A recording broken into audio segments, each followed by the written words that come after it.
नमस्कार, बहुत स्वागत है आप सभी का। आपके साथ मैं पल्लवी रविंद्र सिंह। आरएसएस प्रमुख मोहन भागवत ने जनसंख्या में गिरावट पर चिंता जताई।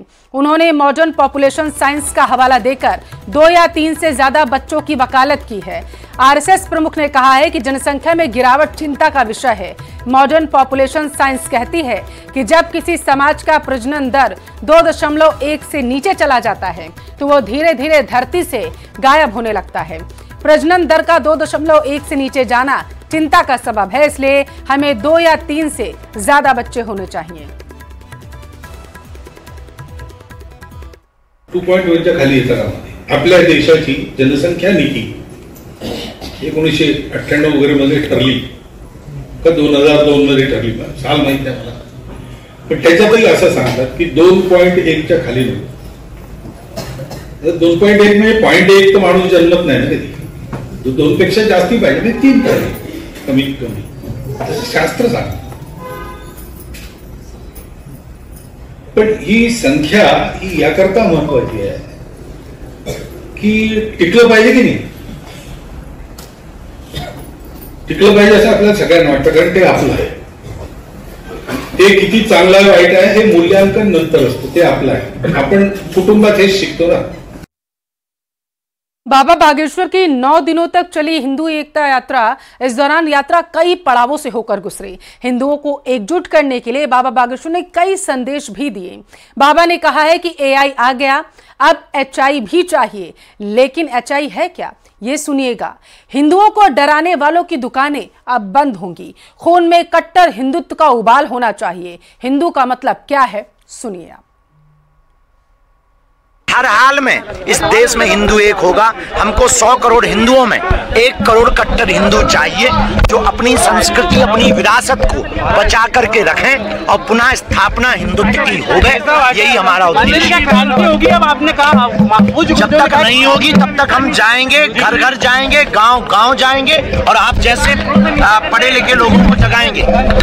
एआई के बाद एचआई की जरूरत है भारत में, हिंदू इंटेलिजेंट। हम 1 करोड़ हिंदुओं को जगाने के लिए रोडों पर चाहते हैं, तभी हमारा मकसद पूर्ण हो पाएगा। 100 करोड़ हिंदुओं में 1 करोड़ हिंदू भी अगर सड़क पर आ जाएंगे, इस देश में नया इतिहास लिखा जाएगा, इस देश में नई क्रांति होगी। इस देश में हिंदुओं को डराने और धमकाने वालों की दुकानें बंद होंगी। जब तक देश एक नहीं होगा, जब तक हिंदू एक नहीं होगा, जब तक भगवा ध्वज लहराएगा नहीं, जब तक हिंदू जागेगा नहीं पूर्ण रूप से, जब तक हिंदुओं के खून में कट्टर हिंदुत्व का उबाल नहीं होगा, तब तक हम इस देश के लिए आज से अपने आप को समर्पित कर रहे हैं। एक बात तुम बहुत पते की सुन लो, हम इस केंद्र धरा के बिंदु हैं, हम हिंदू हैं, हम हिंदू हैं। हम राम कृष्ण के बिंदु हैं, पर हम हिंदू हैं, हम हिंदू हैं। और हिंदू का मतलब कोई वर्ग नहीं, कोई मजहब नहीं, केवल धर्म नहीं। हिंदू का मतलब पूरी दुनिया के जितने लोग हैं उनको सिखाने के लिए एक जीवन शैली का नाम ही हिंदू है। चेन्नई एयरपोर्ट का एक वीडियो वायरल है जिसमें इंडिगो की फ्लाइट लैंडिंग की कोशिश करते दिख रही है। हालांकि विमान लैंड करने में कामयाब नहीं हो पाता और वापस उड़ जाता है। हादसे से इस दौरान बाल बाल बच भी गया। अब ये वीडियो सोशल मीडिया पर तेजी से वायरल है, जो आप अपनी टेलीविजन स्क्रीन पर देख पा रहे हैं। और ये देखिए किस तरीके से विमान जो है ये लैंड करने की कोशिश करता है। हालांकि जब ये लैंड नहीं कर पाता है तो उसके बाद देखिए किस तरीके से ऊपर आकर के ये वापस चला जाता है। और ये वीडियो जो है ये कुछ सेकंड का है जो सोशल मीडिया पर अब तेज़ी से वायरल हो रहा है। हालांकि इस दौरान बाल बाल बच गया है इसके अंदर जितने भी लोग बैठे थे उनकी जान, क्योंकि पायलट अगर यहाँ पर सूझबूझ नहीं दिखाते, समझदारी से काम नहीं लेते तो कोई बड़ा हादसा हो सकता था। लैंडिंग के दौरान किसी खामी की वजह से बताया जा रहा है कि विमान लैंड नहीं कर पाया था।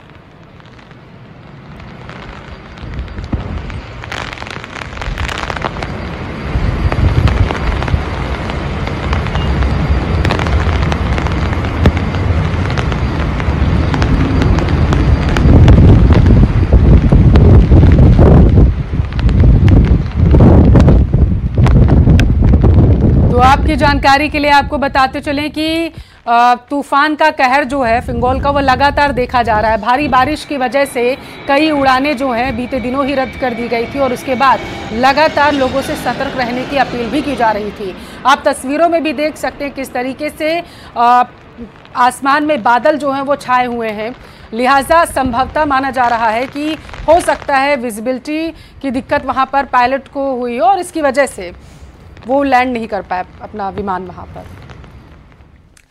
बांग्लादेश में जो हालात अब चल रहे हैं वो साफ इशारा कर रहे हैं कि बांग्लादेश पाकिस्तान बनता जा रहा, जहां हिंदू होना भी गुनाह हो गया। पहले इस्कॉन के संत को जेल में डाला गया और अब हिंदू मंदिरों पर एक नए सिरे से हमले करने शुरू कर दिए गए हैं। देखिए आप रिपोर्ट में।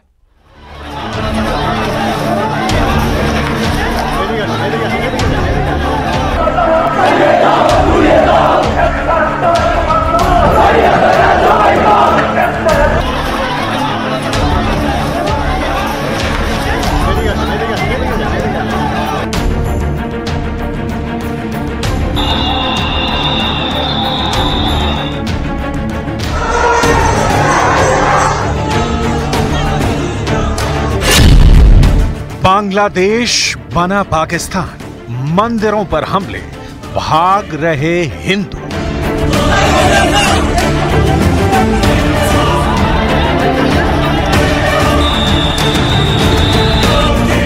ये 3 तस्वीरें बांग्लादेश की हैं, जहां मंदिरों पर हमले हो रहे हैं, हिंदुओं के घरों को तोड़ा जा रहा है, हिंदुओं को भागने के लिए मजबूर किया जा रहा है। ये आज का बांग्लादेश है, जहां हिंदुओं और अल्पसंख्यकों के लिए बांग्लादेश आज पाकिस्तान बन चुका है। जब से 84 साल के मोहम्मद यूनुस ने बांग्लादेश की सत्ता संभाली है, तब से बांग्लादेश में जमाते इस्लामी और कट्टरपंथियों ने चुन चुन कर हमले शुरू कर दिए हैं।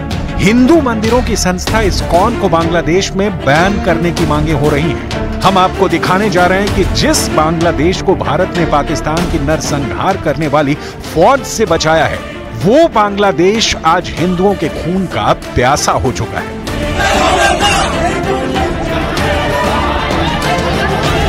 बांग्लादेश में तख्ता पलट के बाद हिंदुओं पर हमले होने का सिलसिला बदस्तूर जारी है। बांग्लादेश में अब हिंदुओं के मंदिरों को भी निशाना बनाया जा रहा है। भारत समेत दुनिया भर में बांग्लादेश में हिंदुओं पर हो रहे हमलों को लेकर नाराजगी तेजी से बढ़ती जा रही है। वहीं दूसरी तरफ ताजे हालात को देखते हुए साफ कहा जा सकता है कि बांग्लादेश के मोहम्मद यूनुस सरकार बांग्लादेश के कट्टरपंथी और जमातियों के सामने सरेंडर कर चुकी है।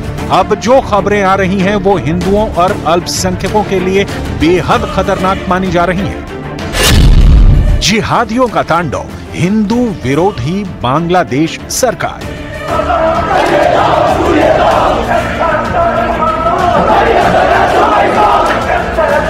बांग्लादेश में कट्टरपंथियों की भीड़ के हौसले इतने बुलंद हैं कि वो अब पुलिस और सुरक्षा बलों के सामने हिंदुओं और मंदिरों पर हमले कर रहे हैं। स्थानीय न्यूज पोर्टल bdnews24.com की रिपोर्ट के मुताबिक चटगांव में शुक्रवार यानी 29 नवंबर को जुमे की नमाज के बाद कट्टरपंथियों की भीड़ ने हिंदुओं के मंदिरों पर जबरदस्त हमला किया। रिपोर्ट के मुताबिक चटगांव के शांतनेश्वरी मातृ मंदिर, शोनी मंदिर और शांतनेश्वरी कालीबाड़ी मंदिर को निशाना बनाया। चटगांव के हरीश चंद्र मुनसेफ लेन में स्थित हिंदू मंदिरों पर हमला शुक्रवार दोपहर करीब 2:30 बजे हुआ।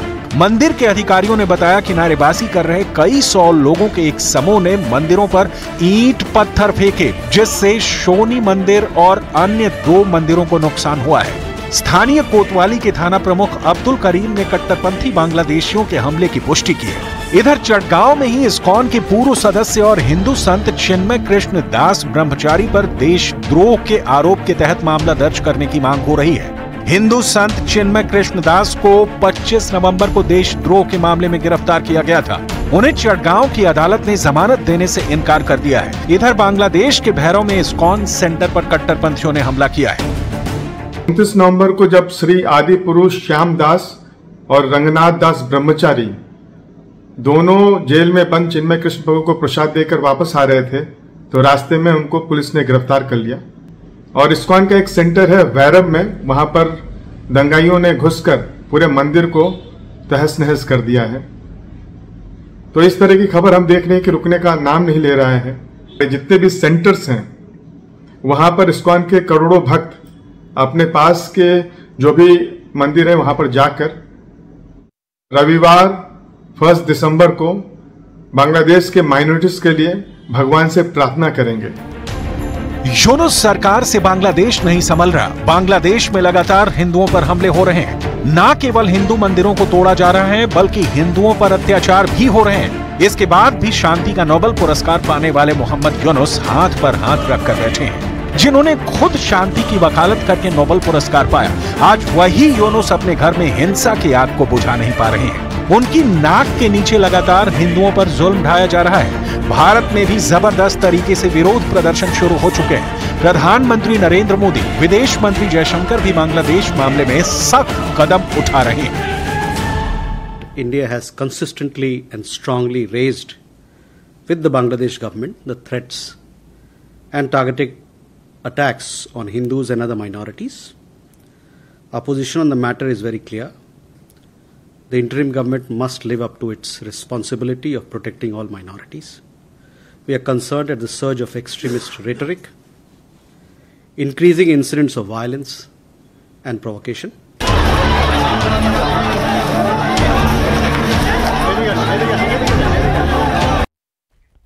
31 साल बाद एक शख्स खोया हुआ बेटा बनकर एक परिवार के पास वापस पहुंचा।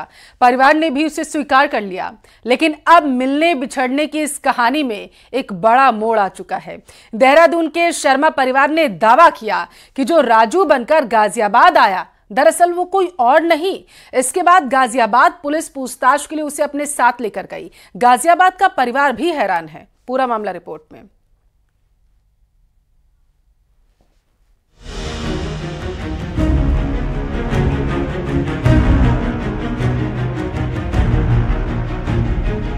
गाजियाबाद में एक परिवार को 31 साल बाद खुशियां मिली। उनके बेटे राजू का 31 साल पहले अपहरण हो गया था। जब पुलिस की मदद से राजू घर पहुंचा तो घर वालों ने भी उसे अपना लिया। लेकिन अब इस कहानी में एक बहुत बड़ा ट्विस्ट आ गया है, जिससे राजू के घर वाले भी असमंजस में पड़ गए हैं कि आखिर जो बेटा बनकर उनके घर आया है वो हकीकत में उनका बेटा है या नहीं।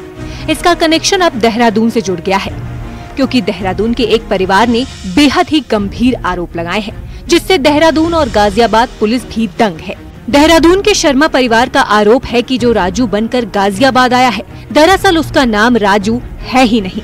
परिवार का दावा है कि जो गाजियाबाद में खुद को राजू बता रहा है, उसने अपना नाम मोनू बताया था। देहरादून में कपिल देव शर्मा का परिवार रहता है। करीब 16 साल पहले उनका बेटा भी खो गया था। 5 महीने पहले मोनू बनकर एक युवक ने पुलिस से संपर्क किया और बाद में शर्मा परिवार ने उसे अपना खोया हुआ बेटा मोनू मान लिया। उसने देहरादून एसएसपी ऑफिस पहुंचकर अपनी ऐसी अपहरण की कहानी सुनाई, जिससे पुलिस को भी यकीन हो गया। कपिल देव शर्मा का बेटा लोहिया नगर से गुम हुआ था।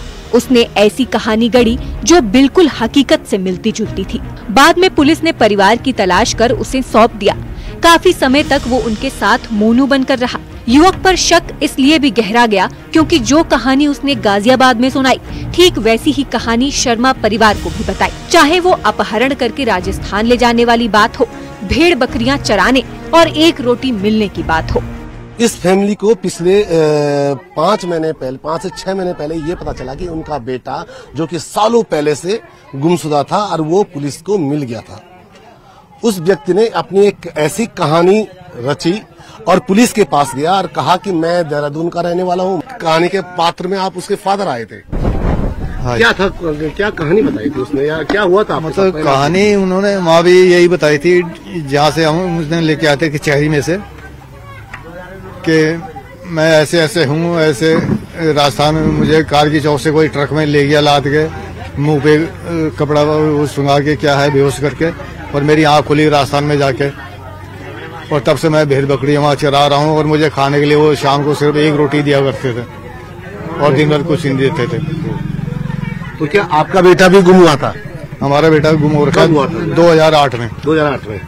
तो वही कहानी उसने बताई थी आपको कि इस तरीके से गुम हुआ था, जिस तरीके से बेटा गुम हुआ था आपका, क्या वही कहानी? मतलब अब हमें ये तो नहीं पता कि वो किस टाइप से गुम हुआ, कैसे हुआ, क्योंकि उस टाइम आपका जो है ये नगर निगम करके इलेक्शन चल रहे थे 2008 में। मोनू ने शर्मा परिवार से कहा कि वो नौकरी के लिए दिल्ली जा रहा है, लेकिन जब गाजियाबाद की कहानी सुनी तो इसके बाद शर्मा परिवार भी मीडिया के सामने आ गया। परिवार का कहना है कि मोनू घर में झगड़ा करता था, उसका स्वभाव बेहद आक्रामक हो गया था। तो उसकी मम्मी के पास भेज दिया था, फिर वो फिर भी जाते ही रहता था बाहर। अच्छा, अभी कब गया था वो? 21 को गया था जी। इसी 21 को? हाँ जी। तो क्या कह के गया था? ये कह के गया था मैं काम दिल्ली जा रहा हूँ, मैं काम पैकिंग का काम करने जाऊंगा पेनों की। अच्छा। हाँ जी। अब देहरादून पुलिस भी मामले की जांच में जुटी है। वहीं गाजियाबाद में राजू बनकर जिस परिवार के पास वो पहुंचा था, अब वो भी अचंभित है। राजू बनकर आए शख्स की मां का कहना है कि राजू की 3 निशानियां देखकर उन्हें यकीन हो गया था कि वही उनका खोया हुआ बेटा है। उसके माथे पर चोट का निशान भी था। राजू की मां का कहना है कि उसका व्यवहार बहुत अजीब था, लेकिन अब देहरादून से आई खबर से सभी के होश उड़े हुए हैं। तो अब राजू को पुलिस ले गई अपने साथ पूछताछ के लिए, और हमें बहुत परेशान कर रहा था। क्या कह रहा था? वो शाम के टाइम लेकर के चलते मैं नहीं रहता, मैं नहीं करता, मुझे अपने माँ बाप देखने के। अब उसके हमारा कहना ये है कि राजू का DNA टेस्ट हो गया, ठीक है, और DNA टेस्ट मैच करता है तो हम लेंगे, और मैच नहीं करता है तो हम नहीं लेंगे। हम दूसरे को क्यों करें? बिल्कुल सच्चाई है कि दूसरे के बच्चों को क्यों लें, लेकिन जैसा माताजी बता रही है कि 3 निशानी और तीनों मिल भी रही है। हाँ, 3 निशानी मिल रही है, निशानी बनाई भी जा सकती है। पुलिस पूछताछ के लिए राजू को अपने साथ ले गई है। वहीं घर वाले DNA टेस्ट की भी मांग कर रहे हैं।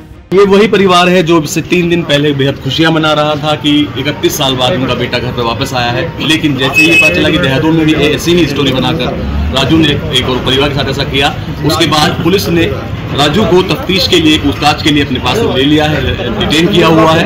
वहीं दूसरे ओर परिवार का कहना यह है कि अब ऐसे में वो राजू का DNA कराएंगे। DNA से इस बात का चल पाएगा कि राजू उनका असल बेटा है या नहीं। कैमरा पर्सन सतीश के साथ अमित राणा, न्यूज़ 18 उत्तर प्रदेश। देग जिले से एक ऐसा मामला सामने आया जिसे सुनकर आप हैरान रह जाएंगे। अंधविश्वास के नाम पर नोटों की बारिश कर ठगी की वारदात को अंजाम दिया गया। देखिए मामला रिपोर्ट में।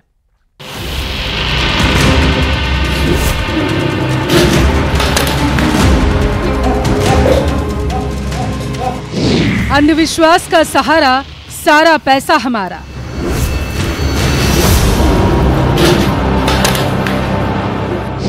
तंत्र मंत्र का जाल, ठग बने मालामाल।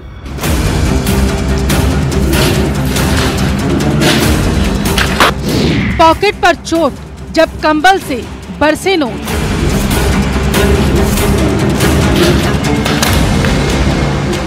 पैसों की बारिश, ठगी का एक्सक्लूसिव वीडियो।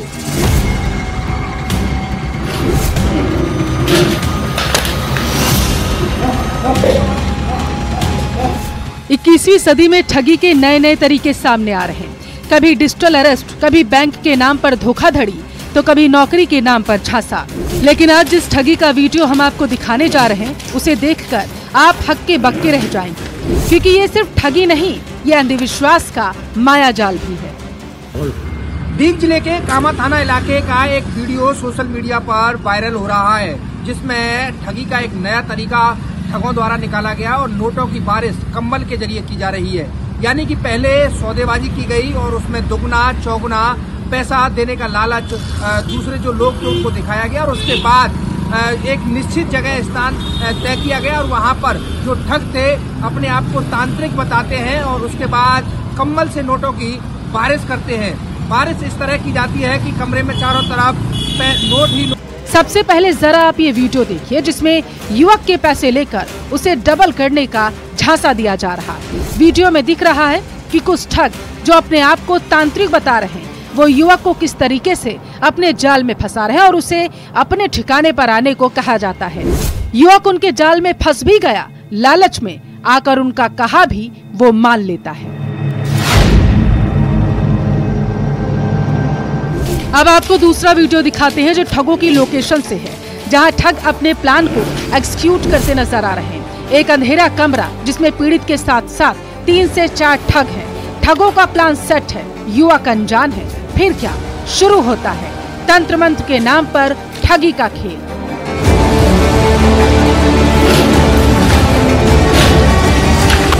ठग भूत प्रेत जैसी कुछ आवाजें निकालते हैं, फिर उसके ऊपर कंबल डाल दिया जाता है। चेहरे पर कंबल पड़ते ही ठग कंबल के अंदर से नोटों की बारिश करता है। देखते ही देखते पूरा कमरा नोटों से भर गया। लेकिन इसी बीच ठगों का असली गेम चालू हुआ, जब कमरे में ही रखे एक लोटे में धमाके जैसा कुछ होता है। धमाके के बाद ठगों की गिरोह का एक सदस्य फर्श पर गिर जाता है और मरने की एक्टिंग करने लगता है। इसके बाद ठग पीड़ित को डराते हैं कि वो शख्स मरने वाला है, ऐसे में उसे वहां से चले जाना चाहिए। दरअसल मौके से वो फरार होना चाहते थे। अपनी आंखों के सामने ये सब देखकर पीड़ित सहम जाता है और कुछ समझ ही नहीं पाता और खुद को किसी क्राइम सीन में इन्वॉल्व होने से बचने के लिए वो वहां से भाग जाता है। पीड़ित को जब ठगी का एहसास हुआ तो उसने थाने में शिकायत दर्ज कराई, जिसके बाद पुलिस ने जांच शुरू कर दी है और वीडियो के आधार पर ठगों की पहचान भी की जा रही। जल्द ही जालसाज पकड़ में आ जाएंगे।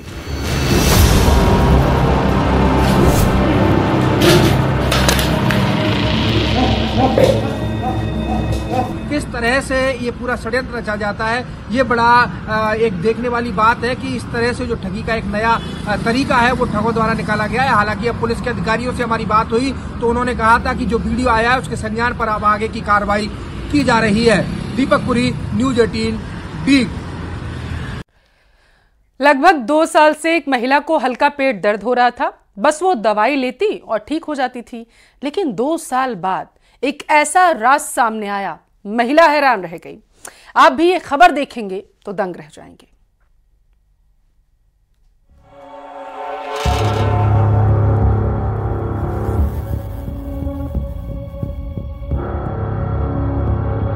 दो साल से पेट में कैंची, वो इस बात से रही अनजान। सिटी स्कैन जांच से खुला राज, डॉक्टर्स का अजब कारनामा, परिवार हैरान। ये तो लापरवाही की हद है। डॉक्टर कैंची गए भूल, मरीज बना फूल। कमला देवी के पेट में कभी कभी दर्द होता तो उन्हें घर वाले दर्द की गोली खिला देते, जो इस बात से अनजान थे कि उनके पेट में कैंची है, जिन्हें इस बात का जरा भी इल्म नहीं था कि 2 साल से अपने पेट में कैंची लिए घूम रही थी। लेकिन अचानक कमला देवी को जोर से पेट में दर्द हुआ तो उन्हें अस्पताल ले गए। सिटी स्कैन रिपोर्ट देखकर परिवार के होश उड़ गए। सब दंग रह गए, क्योंकि किसी को नहीं पता था कि ये दर्द पेट में कैंची की वजह से है। डॉक्टर की लापरवाही का ये नतीजा है। दर्द हो रहा था पेट में, तो परसों यहाँ पे भर्ती करे, दवाई कराई थी, जांच लेके उसमें निकली है कैंची। तो कब ऑपरेशन कराया था, काय का ऑपरेशन कराया था? कैंसर। हालांकि फरियादी कमला देवी का ये भी कहना है कि वो नॉर्मल सी जिंदगी जी रही थी, उन्हें कोई तकलीफ नहीं हुई, इसलिए किसी को शक नहीं